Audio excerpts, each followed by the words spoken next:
السلام عليكم ورحمة الله وبركاته. وياكم جيس جنات. اليوم راح نحكي بموضوع حظر روبلوكس بالعراق اللي هواية انتشر ترند. يعني هو اتوقع ب 12 ظهر او هيك شي انه انتشر الخبر وما عادت يعني روبلوكس تشتغل بالعراق. فاليوم احنا راح نحكي ونسوي تحقيقات انه هل روبلوكس صدق انحظرت او لا. اكو هواية اسباب محتملة. اول سبب اللي هو يعني الناس تقول انه جالسون صيانة باللعبة اللي هو يعني مود يراجعون الشات والمايك، بس الاحتمال هذا ضعيف لانه باقي الدول ما انحضرت بس بالعراق.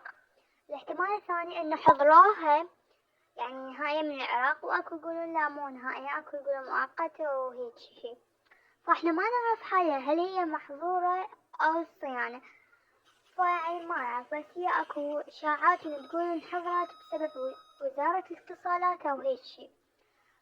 فهسه حاطيكم الحل على مود إنه ترجعون تشغلون روبلوكس لحد ما نلقى يعني أو نعرف السبب شنو أو شو وقت تراجعوا. فالحل هو إنه تشغلون VPN موبايلكم أو بأي جهاز ايباد موبايل، تشغلون VPN تغيرون موقعكم لموقع الدولة إنه الإنترنت بها قوي حيل.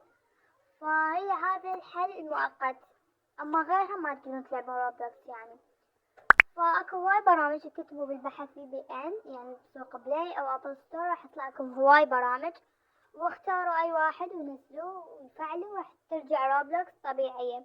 طبعا هذا الفيديو مسجلته قديم لان هسه روبلوكس يعني كان مقفولة. هذا الفيديو سجلته قديم على اساس فكرة فيديو ثاني.